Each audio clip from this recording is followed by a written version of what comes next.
All right, good morning, everyone. It's day 29 here in St. John, New Brunswick. Today's my last full day in New Brunswick, so did have a really good time here. I didn't get a whole lot of filming done in the last few days, in the last week or so. I was catching up with an old friend, doing some exploration. Um, yeah, and just really, it's kind of awkward to have a camera there when you're catching up with an old friend. Um, Maybe in the future I'll get more confident with that stuff, but it's something I'm still improving on. But I didn't manage to get some footage of some hikes and of us walking with the dogs and stuff. But yeah, overall, amazing visit with Courtney. And as of yesterday, I've been on the road for an entire month now, so it's been 4 weeks. Um, Phenomenal. It's been a phenomenal trip. I can't believe it's still happening, really. Um, Seems like every day there's something new and something amazing to see, and I'm really happy I took this footage and these pictures so I can go back and kind of have some memory of what happened a little bit, because it's overwhelming at times. So um, yeah, so starting month two, I'm gonna try to get back on the saddle with my footage again.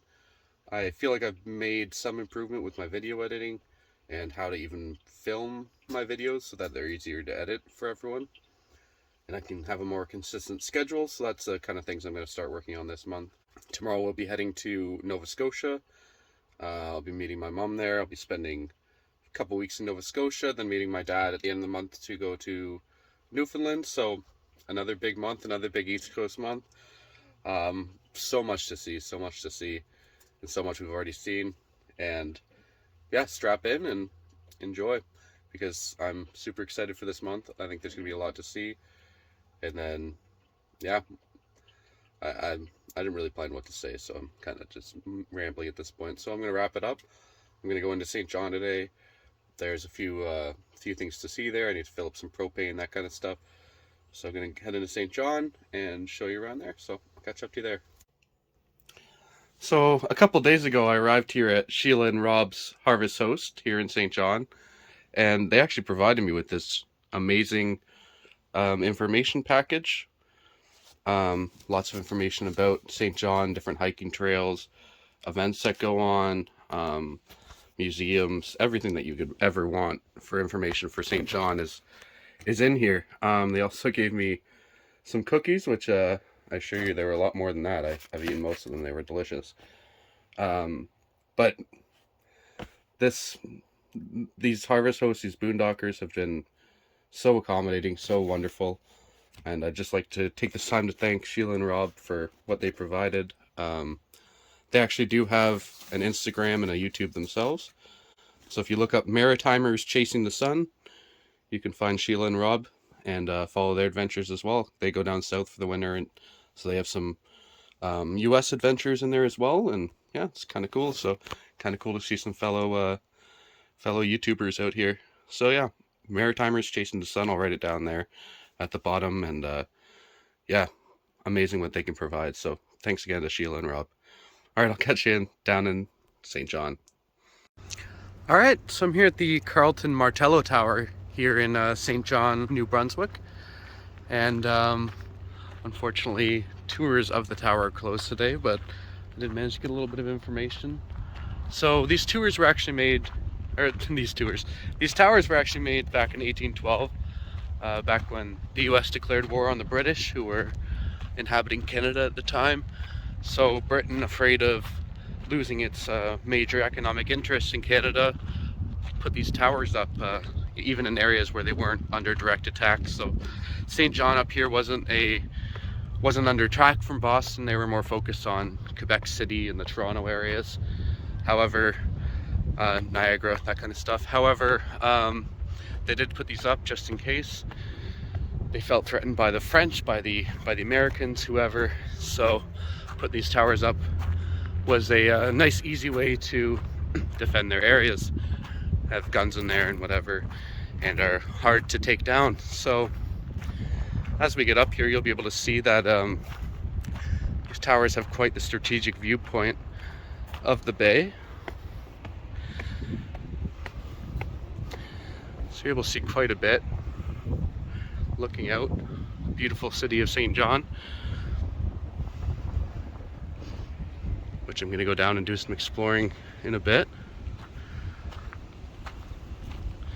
See, unfortunately I'm not going to get to go in, but I mean the view's beautiful here. There's lots of other things to see in St. John. Guess I should plan these things a little better before I just show up at them. But yeah, Carleton Martello Tower. I'm sure it's very interesting when you get in there. The tower was never actually attacked, so it's in pristine condition as it was built back in 1812. And yeah, a good way to step back in history here. So I'm gonna get some nice views of the city skyline here and the waterfront, and yeah, I'm gonna go explore the city down there. So I'll catch up to you soon.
Alright, I'm here at the Reversing Falls Rapids, and as you can see, the rapids have almost completely calmed down there. So we're at a time now about 15 minutes from slack tide, so the tide was at its lowest. It's beginning to rise again. So the force of the tide from the Bay of Fundy over there is starting to react against the river here, which is where it gets its name, Reversing Falls.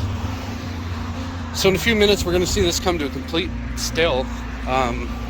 It's the only time like a regular boat can pass this area because of the usual rapids that exist here, but as you can see, not too bad right now, and it'll get even calmer. So I'm gonna get a good spot on the lookout there and try to get a bit of a time lapse.